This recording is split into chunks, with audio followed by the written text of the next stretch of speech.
On this database of names, we intend to provide online authentication services.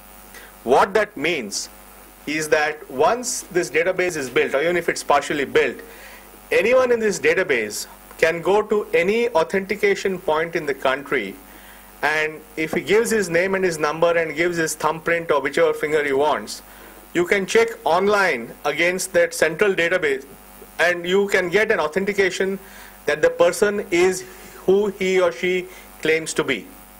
And this online authentication is a very, very important feature that nobody's really implemented online authentication for individuals. We have online authentication for credit cards, but not for individuals. And in this model, we will have an open architecture where you can go to any point and authenticate who you are. Again, you may think this is trivial, but it's actually fundamental to all the challenges of verification we have in the country. And this online authentication in the UID will happen through a cell phone. So if you have a cell phone and a fingerprint reader, then if somebody comes to your place and says that he's Mr. X, then he puts his finger on the fingerprint reader. The fingerprint, that whole image is compressed and all that and sent as a mobile phone GPRS call to the central database. It verifies that he's Mr. X. If it is not, it says no or yes. So yes, no is the only answer you will get from a database. But we will provide online authentication in less than 5 seconds across the country for any transaction that you want. What this means is that you can redesign your applications to deliver authentication or build authentication into your business model. In other words, your PDS application would be redesigned to say that if somebody comes to collect his rice and wheat for the month, then we authenticate that he indeed is the person who is entitled to get this money. Or if that pregnant lady in the JSY program is coming for institutional delivery, we can just take a finger on the machine and check that she's the right lady, and so on and so forth.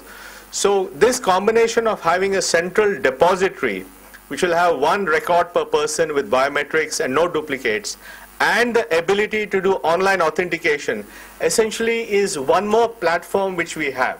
In other words, just like we talked about the core banking and the ATM network as platforms, just as we talked about the internet and mobile phone as platforms, UID will also become a platform which we add to this whole puzzle that we have.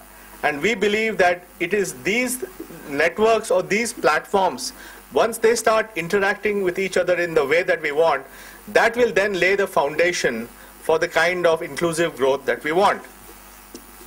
Now, going back to the examples I gave you, I talked about the fact that an NREGA worker has to walk 25 kilometers to the nearest bank.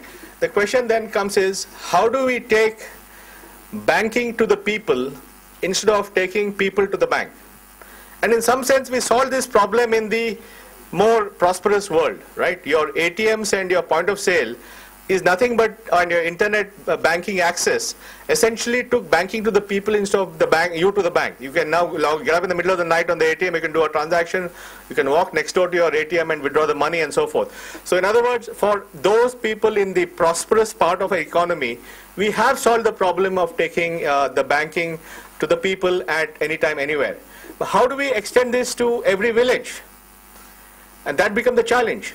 And we think that's where these technologies will come in, because once you have the UID kind of authentication, then in any village you can have a business correspondent who has a mobile phone and a fingerprint reader, and he can become something like a micro ATM.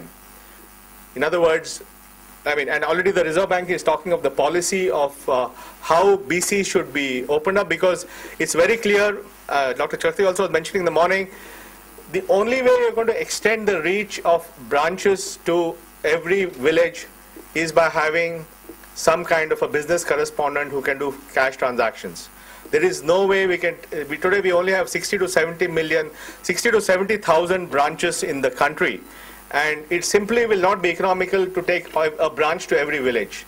The only way to extend the reach of the bank to every village is to be having something like business correspondents. But then what is the technology platform we give to the business correspondent in the village to do the same transaction that I get when I go to an ATM in Hyderabad? And that's why you need to create a low-cost substitute which provides essentially an ATM equivalent transaction capability in the village in a Kirana store, which allows the person who goes there to do all the things that you can do in an ATM, except that instead of going to an ATM to do it, you go to a Kirana store to do it. And that is possible because the UID will essentially give the fundamental authentication infrastructure to confirm that the person coming to the Kirana store is the person who is entitled to the money. So how will this work? In the model that we propose, there will be a BC or two in every village. That BC could be any Kirana store or anyone that the Reserve Bank allows to have these kind of operations. That person will be equipped with a phone, he'll be equipped with a fingerprint reader, and he will have an ATM kind of software. In other words, software which mimics an ATM on a cell phone. And let's say that the NREGA worker who comes, and the NREGA worker has worked for 2 weeks and knows that he has received 800 rupees in his bank account, then he can come to the BC and he says, I'm Mr. X and I want to withdraw my money. And then the BC or the Kirana store fellow will say, put your finger here, and you put the finger there and it will go to the UID system and authenticate and come back saying, yes, it is Mr. X. Then Mr. X will say, I want to withdraw 500 rupees from my account. And then the Kirana store will take 500 rupees cash from his money, his cash, and give the 500 rupees to the NREGA worker, and along with that there will be a financial transaction on the back end which debits the NREGA worker's bank account and credits the BC's bank account. In other words, there's a cash transaction here and a financial transaction at the back, and that's how you're able to actually convert that BC with a small device into something like a local ATM. And like that you can create, and the total cost of this sort of micro ATM is going to be 5,000 rupees. So it's not, you don't need fancy ATMs. The other advantage we believe of this model, two things: it reduces the cash going up and down because you're doing the transactions on somewhere on the back end. And second, cash will remain within the system. In other words, for example, today if you look at the mobile phones, they are selling thousands of crores of prepaid talk time in villages. So all these Kirana stores are getting cash from the sale of talk time. On this side, they're giving cash out as payments on NREGA. So basically, the cash remains in local circulation in the village, and therefore actually your cash management challenges will come down because cash does not have to go up and down in this model. And therefore, if you're able to create this low-cost micro ATMs with UID authentication, where you have a UID authentication and you have an ATM-like transaction, in effect you can create a sort of a micro ATM in every Kirana store. And that is the only way you can do this, because ATMs cost lakhs of rupees, point of sale costs thousands of, and then the whole issue of moving cash around. Here you're leveraging the cash liquidity of the Kirana store as part of the cash of the micro ATM. So this fundamentally it's a different model, and we think the transaction is very simple. The transaction will be the NREGA worker comes in, he does the UID authentication, he does the financial transaction, and then both the person coming in, that is the NREGA worker and the Kirana store owner, both put their fingerprint on the transaction to non-repudiate it. So this simple thing, authentication, financial transaction, non-repudiation, is a core activity of all transactions.